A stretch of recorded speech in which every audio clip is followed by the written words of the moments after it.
International space station के बंद होने के बाद क्या होगा? चंद सालों में विज्ञान की दुनिया में अंतर्राष्ट्रीय सहयोग की एक सबसे बड़ी उपलब्धि, इंटरनेशनल स्पेस स्टेशन अपने जीवन के आखिरी पड़ाव पर पहुंच जाएगा। इंटरनेशनल स्पेस स्टेशन 400 किलोमीटर की रफ्तार से आसमान से टूटकर बिखरते हुए प्रशांत महासागर की गहराइयों में समा जाएगा। इस स्टेशन को 1998 में शीत युद्ध की पृष्ठभूमि में अंतरिक्ष में भेजा गया था। इसे विश्व में कूटनीति और आपसी सहयोग की एक बड़ी मिसाल के तौर पर देखा जाता रहा है। इसके अपने जीवन के अंत तक पहुंचने के साथ ही एक युग का अंत भी हो जाएगा। इंटरनेशनल स्पेस स्टेशन यानी अंतर्राष्ट्रीय अंतरिक्ष स्टेशन की मदद से चिकित्सा जगत में कई बीमारियों के इलाज को खोजना और जलवायु परिवर्तन की निगरानी संभव हो पाई है।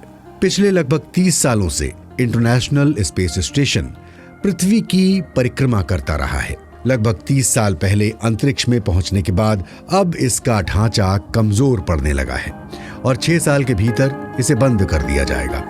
जानने की कोशिश करेंगे कि इंटरनेशनल स्पेस स्टेशन के बंद होने के बाद क्या होगा। स्टेशन लगातार 17,500 मील प्रति घंटे की रफ्तार से धरती का चक्कर लगाता रहा है और लगभग 93 मिनट में ये पृथ्वी की परिक्रमा पूरी करता है। ये काफी चमकदार है। अगर सूर्य का एंगल सही हो तो इसे देखा भी जा सकता है। ये लगातार एक रफ्तार से चक्कर लगाता है। 1984 में राष्ट्रपति रोनाल्ड रीगन ने अमेरिकी अंतरिक्ष एजेंसी नासा को एक नया प्रोजेक्ट शुरू करने के निर्देश दिए। Tonight I am directing NASA to develop a permanently manned space station and to do it within a decade.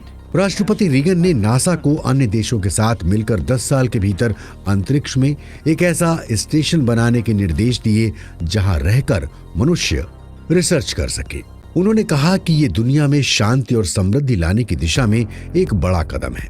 फिर 1989 में सोवियत संघ का विघटन हुआ और रूस भी अंतर्राष्ट्रीय अंतरिक्ष स्टेशन बनाने के काम में अमेरिका के साथ शामिल हो गया। इस अंतर्राष्ट्रीय अंतरिक्ष स्टेशन को बनाने में अमेरिका और रूस के अलावा यूरोप, कनाडा और जापान ने भी बड़ा सहयोग दिया। जेनिफर कहती हैं कि इस प्रकार का आपसी सहयोग पहले कभी नहीं हुआ था। 90 के दशक के मध्य में इस प्रोजेक्ट की रूपरेखा बननी शुरू हो गई। ये तय हुआ कि इसमें अमेरिका और रूस का ऑर्बिटल सिस्टम होगा और साथ ही उसमें जापानी और यूरोपीय मॉड्यूल भी जोड़ा जाएगा। 1998 में रूस ने इंटरनेशनल स्पेस स्टेशन का पहला मॉड्यूल बनाकर कजाकिस्तान से अंतरिक्ष में लॉन्च किया।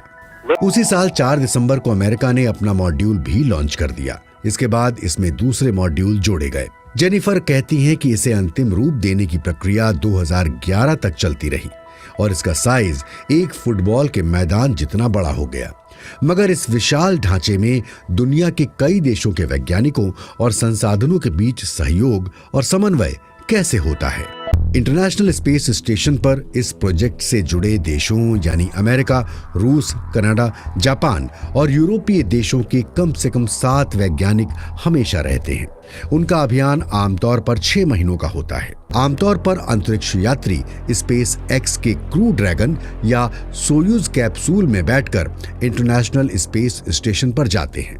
मार्क कहते हैं कि इस यात्रा में 12 घंटे से लेकर चंद दिन भी लग सकते हैं। ये सब धरती से स्पेस शटल के लॉन्च होने और इंटरनेशनल स्पेस स्टेशन के साथ उसकी डॉकिंग या जुड़ने के लिए कितना समय लगता है इस पर निर्भर है। मगर इस छोटे से अंतरिक्ष यान में बैठे यात्रियों को पूरा वक्त अपनी सीट पर बैठे रहना पड़ता है, जो कि मुश्किल साबित हो सकता है। पर इंटरनेशनल स्पेस स्टेशन पर 6 महीने तक एक तंग जगह में रहना भी कोई आसान बात नहीं है और दूसरे सहयोगियों के साथ मिलकर शांतिपूर्वक तरीके से काम करना भी महत्वपूर्ण होता है। अंतरिक्ष यात्रियों को खाना खाते समय इस बात का ध्यान रखना पड़ता है कि बिस्किट या ऐसी कोई चीज न खाएं जिसके टुकड़े गिरकर वहां हर जगह तैरने लगें। इसी तरह सोने के लिए वो स्लीपिंग बैग का इस्तेमाल करते हैं जिन्हें दीवार के साथ बांध दिया जाता है ताकि वो वहां तैरने न लगे। मगर क्या लंबे अरसे तक अंतरिक्ष में रहने का अंतरिक्ष यात्रियों के स्वास्थ्य पर बुरा असर पड़ता? अंतरिक्ष में रेडिएशन से अंतरिक्ष यात्रियों की सेहत पर क्या दूरगामी परिणाम होंगे, इसकी जांच अभी जारी है। चांद पर लंबे अरसे तक रहने या फिर मंगल ग्रह की यात्रा जिसमें काफी अधिक समय लगेगा, तो उसका अंतरिक्ष यात्रियों के स्वास्थ्य पर क्या असर पड़ेगा, ये जानने के लिए कई प्रयोग चल रहे हैं। लेकिन पृथ्वी पर इस अंतरिक्ष प्रोजेक्ट में भाग लेने वाले देशों के बीच राजनीतिक संघर्ष चल रहा है। भविष्य में अंतरिक्ष की पड़ताल पर इसका क्या असर पड़ेगा? 1998 में इंटरनेशनल स्पेस स्टेशन प्रोजेक्ट की शुरुआत के समय जो अंतर्राष्ट्रीय समझौता हुआ था, उसके तहत इसमें शामिल सभी देशों ने इसके रखरखाव, मरम्मत और वहां अंतरिक्ष यात्रियों को लाने ले जाने को लेकर सहयोग के लिए प्रतिबद्धता दोहराई थी। समझौते के तहत इंटरनेशनल स्पेस स्टेशन पर मौजूद मॉड्यूलों पर, उसके भीतर के संसाधनों पर उन्हें वहां ले जाने वाले देशों का पूरा अधिकार है। इस प्रोजेक्ट संबंधी रूस का कॉन्ट्रैक्ट 2028 में खत्म हो जाएगा, यानी इंटरनेशनल स्पेस स्टेशन को अंतरिक्ष से हटाने से पहले वो कॉन्ट्रैक्ट खत्म हो जाएगा। अब प्रश्न उठता है कि उसके बाद क्या होगा?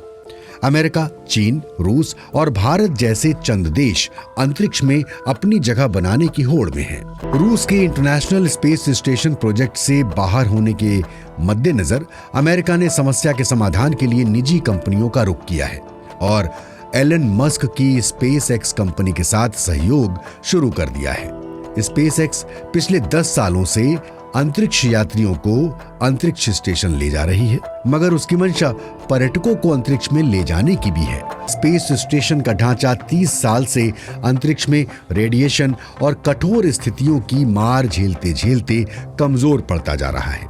अब अगला सवाल है कि इसे बंद करके अंतरिक्ष से पृथ्वी पर कैसे लाया जाए। स्पेस स्टेशन को चलाने वाले इंजन का हिस्सा रूसी है और रूस के सहयोग के बिना इसे धरती के वायुमंडल में लाना मुश्किल है। अगर रूस आईएसएस को अंतरिक्ष से हटाने के लिए अपने इंजन का इस्तेमाल करने से इनकार कर देता है, तो अमेरिका को दूसरा विकल्प खोजना होगा। इसके लिए उसने स्पेसएक्स कंपनी से एक प्रोपल्शन मॉड्यूल तैयार करने के लिए बात शुरू की है, जो आईएसएस से जुड़कर उसे पृथ्वी के वायुमंडल में लाएगा। दरअसल सरकारों की अंतरिक्ष कार्यक्रम में निजी कंपनियों के साथ भागीदारी की शुरुआत भर है। दिसंबर 2021 में नासा ने 3 अमेरिकी कंपनियों को वैकल्पिक अंतरिक्ष स्टेशन का डिजाइन तैयार करने का ठेका दिया। इनमें से एक डिजाइन ऑर्बिटल रीफ को तैयार करने में अमेजन कंपनी के संस्थापक जेफ बेजोस की भागीदारी है। यहां अंतरिक्ष यात्रियों और पर्यटकों को लाया जा सकेगा। नासा विमान निर्माण कंपनी एयरबस द्वारा तैयार किए जा रहे स्पेस स्टेशन स्टार लैब को डिजाइन करने में भी मदद कर रहा है। चीन की निजी अंतरिक्ष कंपनियां भी इस दिशा में काम कर रही हैं। इन सभी प्रयासों का मकसद केवल नया अंतरिक्ष स्टेशन बनाना नहीं है, बल्कि इंसानों को अंतरिक्ष में बसाने का माध्यम खोजना भी है। नए स्पेस स्टेशन के निर्माण और अंतरिक्ष यात्रा सस्ती होने से कई संभावनाएं सामने आ सकती हैं। स्पेस स्टेशनों का इस्तेमाल वैज्ञानिक शोध कार्य के लिए करेंगे, जिससे पृथ्वी पर जलवायु परिवर्तन जैसी समस्याओं से निपटा जा सकेगा। साथ ही अंतरिक्ष पर्यटन और भविष्य में अंतरिक्ष में मानव बस्तियां बसाने की तैयारियां भी की जा सकेंगी। लेकिन एक बात तो सच है कि इंटरनेशनल स्पेस स्टेशन को हटाने के साथ ही अंतरिक्ष विज्ञान में अंतर्राष्ट्रीय सहयोग का एक युग खत्म हो जाएगा।